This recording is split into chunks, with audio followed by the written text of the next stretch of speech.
नमस्कार, capital express news में आप सभी का स्वागत है और मैं हूं आपके साथ भारती लोधिया। ये रुक करते हैं खबर की ओर। एनएसओ रिपोर्ट में एमपी के लिए बड़ी खुशखबरी मिली है। 7 सालों में एमपी में 6 लाख नौकरियां बढ़ी हैं।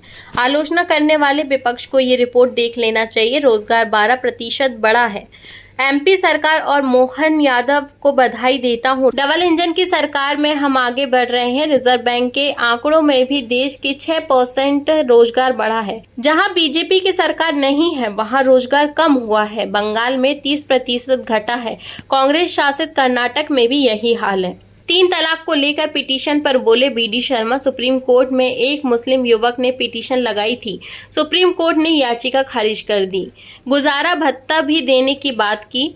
सुप्रीम कोर्ट ने भी महिलाओं के लिए खुशखबरी दी है। बीजेपी प्रदेश अध्यक्ष बीडी शर्मा का बयान शंकराचार्य का मैं बहुत सम्मान करता हूं। पूरा देश राहुल गांधी को जानता है कि राहुल गांधी ने संसद के अंदर मंदबुद्धि का प्रदर्शन किया है। शंकराचार्य से अनुरोध है कि राहुल गांधी की मंदबुद्धि पर आशीर्वाद दें तो अच्छा होगा।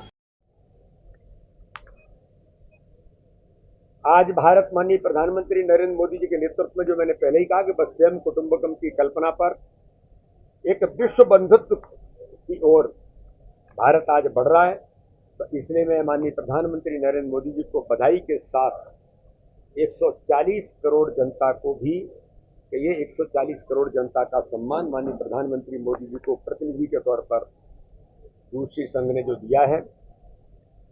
मध्य प्रदेश के लिए एक महत्वपूर्ण पहलू,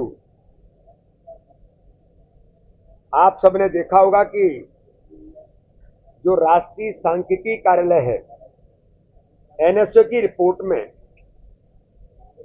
मध्य प्रदेश के लिए एक बड़ी जो खुशखबरी है कि पिछले 7 वर्षों के अंदर मध्य प्रदेश में 6 लाख नौकरियां बढ़ी हैं। जो विपक्ष के मित्र, आलोचना करने वाले लोग, उनको मैं कहना चाहता हूं कि जरा इस रिपोर्ट को गहराई के साथ पढ़ेंगे तो उन्हें ध्यान में आएगा कि भारतीय जनता पार्टी की सरकारों के कारण से किस प्रकार से युवाओं को रोजगार के अवसर, नए रोजगार के सृजन जो हो रहे हैं। तो इसलिए एनएसओ की रिपोर्ट में 6 लाख नौकरियां बढ़ी हैं और रोजगार के प्रतिशत में 12.2 की वृद्धि मध्य प्रदेश के अंदर हुई है। मैं मध्य प्रदेश के हमारे मुख्यमंत्री डॉक्टर मोहन यादव जी को, मध्य प्रदेश की सरकार को इस बात के लिए बधाई देता हूं। आता है कि डबल इंजन की सरकार माननीय मोदी जी के नेतृत्व में और मध्य प्रदेश के अंदर माननीय मुख्यमंत्री के नेतृत्व में किस प्रकार से हम आगे बढ़ने का प्रयास कर रहे हैं।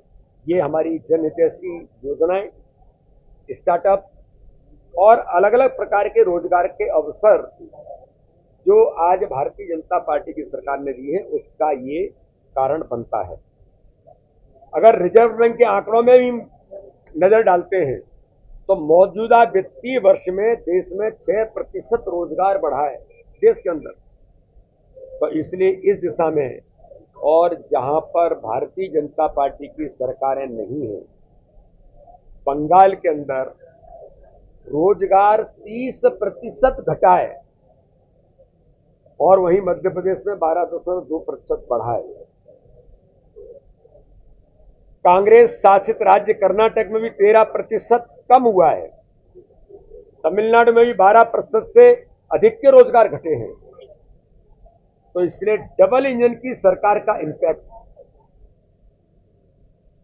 केंद्र की सरकार और राज्य की सरकार, उसके परिणाम आज भारतीय जनता पार्टी की केंद्र सरकार और भारतीय जनता पार्टी के शासित राज्यों के अंदर एक व्यापक प्रभाव देखने को मिला है।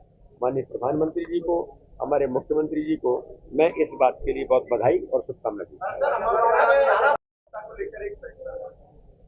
माननीय सर्वोच्च न्यायालय ने, एक मुस्लिम युवक ने जब पिटीशन जो फाइल की, उसके आधार पर माननीय सर्वोच्च न्यायालय ने उसकी पिटीशन को खारिज करते हुए कहा है कि अगर आपने तलाक दिया है तो ये जो कानून है सीआरपीसी की धारा 125, ये सभी महिलाओं पर एक जैसा कानून लागू होगा। गुजारा भत्ता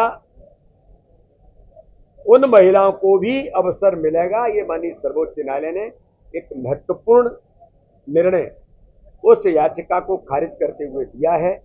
माननीय प्रधानमंत्री मोदी जी ने देश के अंदर ट्रिपल तलाक खत्म करके हमारी मुस्लिम बहनों को उनके नरकीय जीवन को स्वर्ग बनाने का काम तो किया ही था, लेकिन आज माननीय सर्वोच्च न्यायालय ने जब गुजारा भत्ता भी आपको देना पड़ेगा, ये सोने पर सुहागा हमारी बहनों के जीवन में और खुशी लाने का काम माननीय सर्वोच्च न्यायालय ने किया है। फिलहाल के लिए इस खबर में इतना ही। देश विदेश की तमाम खबरों को जानने के लिए देखते रहिए कैपिटल एक्सप्रेस न्यूज। नमस्कार।